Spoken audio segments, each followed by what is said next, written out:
welcome everybody to the first episode of Zombie Status. I am joined here with Lou Temple from The Walking Dead, Texas Chainsaw Massacre, Halloween, Unstoppable, tons of awesome stuff. I know him from Walking Dead, obviously being a huge zombie fan myself. So I just want to introduce Lou. Thank you so much for being here. Oh, it's a pleasure. Thanks for having me, Chris, particularly on your very first maiden voyage episode here on Zombie Status. I'm sure the first of many. I'm honored to be numero uno. Yes. And I know you're a huge Walking Dead fan. What got you into The Walking Dead? Oh, man. So I've always been a pretty big zombie fan. I love playing zombie video games. Yeah. I just always I'm a big horror fan. I've always been, I never liked the buckets of blood style stuff. Sure. But zombies, I think it's just knowing that they're not necessarily real. And also just the fact that they're in their own real world.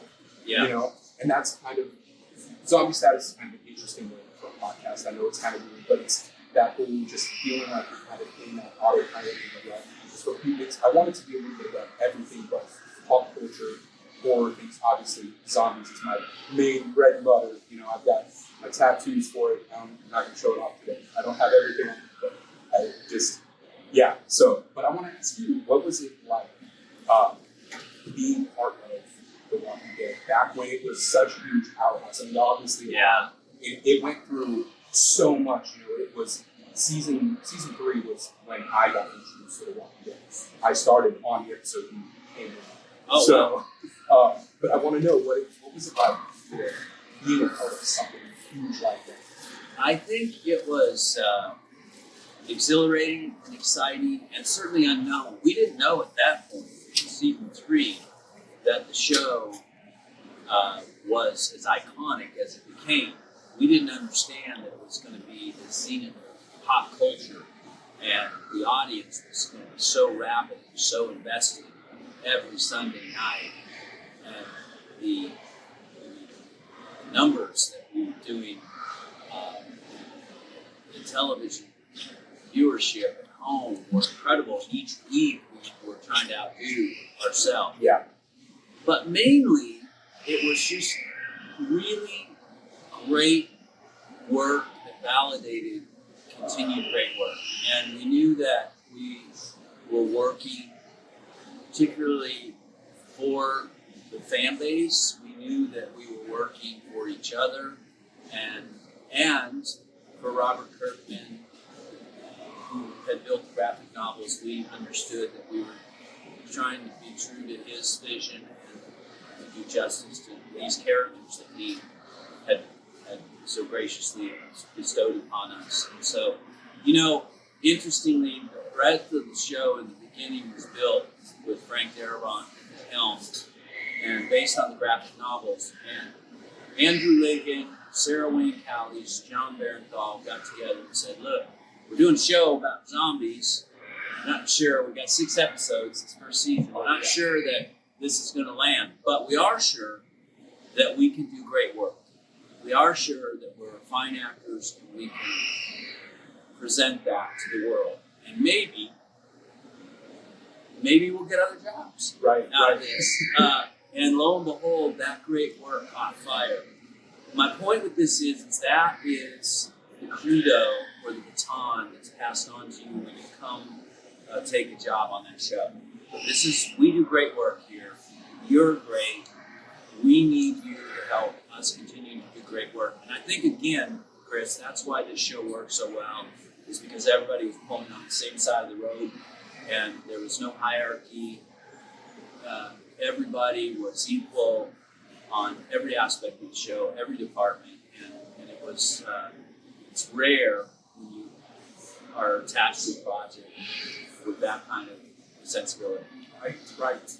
I mean, were you a fan of the comics? Had you read the comics before going into it? Yeah, interesting because of my horror background, specifically with Rob Zombie. Yes. The graphic novels have been presented to me on my desk, and I thought they were, really well done, but also ultra violent. At that time, as television was going, we were just at the advent of streaming, and keep in mind that show was still on cable at AMC. Yes. Which at that time was also still shooting on film, 16 millimeter.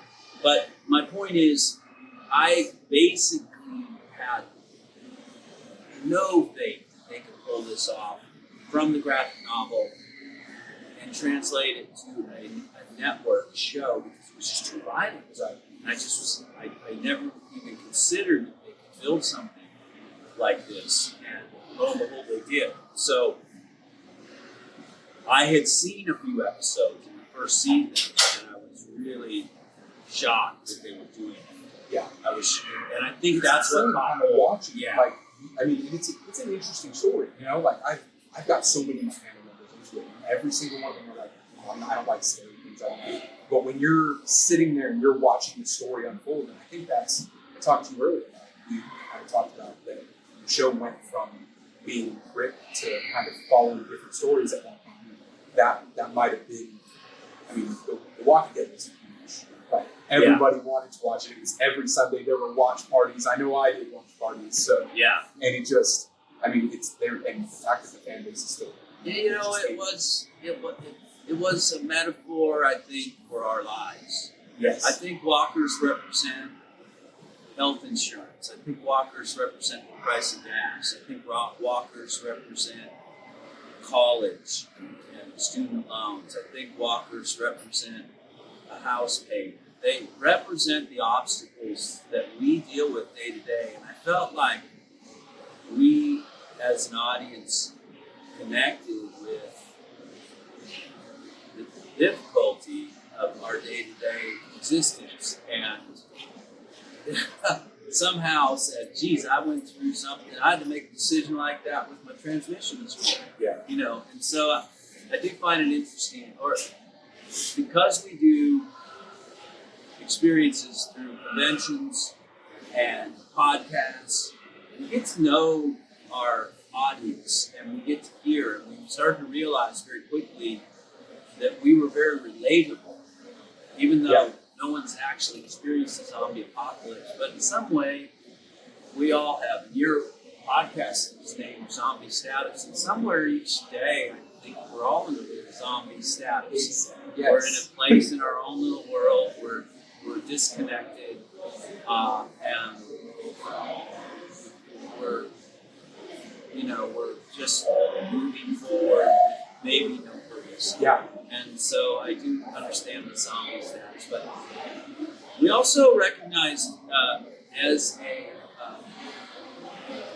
a group in the production that very quickly that we never refer to you as our fans.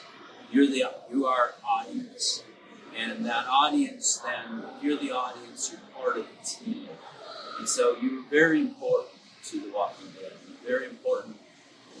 Your voices were heard. Oftentimes the writers were like, we're catching wave. This isn't cool. You better dial this back. You better not do what we were talking about doing because the fans have made it clear. Right. And again, not the fans, the audience. So I think that's a phenomenon. I think that's a real experience. Yeah. Very, very pop culture experience. Yes. Well, I mean, now that it's done, I mean, what are some new exciting projects that you're working on? Oh, we always felt like you walked from The Walking Dead to the next show, and some of us did. I think too, though, because it was so big and it was so iconic, other shows have a tendency to maybe we don't want. They noticed sometimes, but then also it was but maybe we don't want a Walking Dead person to color our show. Interestingly, so we haven't been invited to go do all the shows, but I stay busy typically with independent films, and so there's a movie coming out October 11th called Seven Cemeteries with Danny Trejo is the lead. Okay. He's great. I've worked with him several times. He is he's kind of a ne'er-do-well, bad dude typically, and he's been resurrected by a bruja, which is a Mexican witch. And she gives him the power to resurrect his old crew from the grave. We're all dead. He brings us back to life. But the caveat, the deal is that we have to go help protect a farm down on the Texas border from a drug cartel in Mexico. And we are undead and can't be killed, but we're idiots. So it's it's actually very comedic, almost Shaun of the Dead. Oh, I love that. And so Yes. it's very good. And if being a zombie lover, you will Yes. really appreciate it. Oh, There's a lot of hijinks that ensue. Danny, myself, Vincent Ward, who I did The Walking Dead with, who played Oscar, my buddy. yes. Yeah. And Napoleon Dynamite, both from Pedro. Ifran Ramirez is in it. Oh, man. And so, Well, this sounds like an amazing. yeah, Oh, it's a you good said October 11th. October 11th coming out soon. So, Okay. so we're looking forward to that. Should be a great fun. Oh, that's awesome. I can't wait, especially Yeah. with it being zombies. Oh, that's gonna be. Yeah, it'll earn its keep. That's the truth. Yes. It'll do well for it for sure. Outside of that, what else are you doing? Anything that you've been working on, or anything that I have a has been- project that I'm trying to get up and built. It's a coming of age story. It's a fishing story, like Shallow Sport, Okay. red fishing down in the Texas Gulf in Corpus Christi. It's called Ace in the Hole, and it's about a young boy just coming of age, a high school kid, learning to deal with high school, going through the rituals of life through fishing and being a fisher of men. Nice. So I'm excited. That'll be something that I direct. Okay. And so Right on. we're looking to get that financed, and then we'll go build it. And hopefully they will. Yes. Oh, I mean, it's all it takes is just the little spark, the little bit. I mean, Making it happen. exactly. Yeah. That's what we got to do. Oh, that's exciting. Is that going to be the first that you've directed? I've now anything directed else? before. That's It would gonna be be, the first it one? would be my directorial debut. Yeah, that's the truth. And I'm still auditioning for great stuff on television. Television's king now. Every now and then there's a cool movie, but and I get to read for some decent movies. But a lot of television, and so just looking to land one of those roles and get back onto a show Yeah. that could be as popular as The Walking Dead. Right. Right. Well, I want to ask you one more question. Please. What is one of your favorite projects that you've worked on, or at least maybe one that you've had a fan really resonate? That because I've had people that have told stories where they're like, I had this one movie that I was in, it was just one small little movie, but I had a dad and son come up and tell me that it's their comfort movie, and it just kind of Yeah. it sticks with it. Is there a movie that you've done that is one of your favorites, or a project that you've done, or something that when somebody's been like, hey, this specific role of yours? I'd say there's three. I would say that the Unstoppable movie that I did with Denzel Washington and Chris Pine. It's What's good is that it's an action movie and it still holds up and keeps you on the edge of your seat. And for me, what's good is I get to be part of the hero, the team that helps save the day, which I don't get to always do that often. So that was really great. And to be a guy who thought he could help but wasn't sure, and then found the inspiration to just keep going. I've had people call and say, well, look, I'm a lot like that old woman. I talk a good game, but I'm not called upon to do it often. But if I am, I hope I do what your character did. The other project I like very much is a movie called Waitress. It's a romantic comedy with Kerry Russell, directed by Adrian Shelley. Nathan Fillion's in it, Jeremy Sisto. Got to do it with Andy Griffith before he passed, which was like listening to the voice of Father of America. And that movie was just so warm and good feeling. And it's not really, it's about a bad marriage ultimately in my eyes. Yep. But it has a good message and a happy ending. It does. I stumbled across that one time, just out of the blue. Yeah. And it was a good, I watched it from start to finish. One more, you just throw it on, and I was like, this is a good movie. But like you said, it's kind of got those undertones where you don't really have the greatest story there, but it ends up having a really good message overall. And it was a fun movie to watch. Yeah, I think I like what it represents. And then it's been made into a Broadway musical now. Has it? Sarah Bareilles turned it into a musical. There's a sad part to it too. The writer-director and starring in Adrian Shelley was murdered during the course of editing and in her building in New York, sadly. And that was a tragedy that we all experienced and had to process during the Sundance Festival when it first came out. But there's no happy ending to that. And through it all, there's a beautiful rose of a movie that's out of that. And so I'm very proud of that. And we all kind of met our wives and spouses on that movie. And then, of course, The Walking Dead, where we've touched so many people, and so many people have come forth and said how much they loved Axel, how they liked that he wore his heart on his sleeve, how they enjoyed him trying to put his best foot forward. And, I always appreciate when someone says, we're just getting to know him and like him, and then he gets shot and killed. And it was too soon. And so, and it also took us by surprise. Yes. Gut punch. So Yeah. I totally get that. And that's what we were going for, by the way. So, yeah, I've been very fortunate to have some really lovely, wonderful projects. An animated feature like Rango that won an Oscar that so many kids love. I also voiced Mr. Furley down at the general store, and was able to talk to Johnny Depp's character Rango. Oh, you're not from around here, are you? It's a lot of fun. Have you done any animated movies before that? Or any voice acting? I started a very long time ago when I was an actor in Houston, Texas with a company called ADB.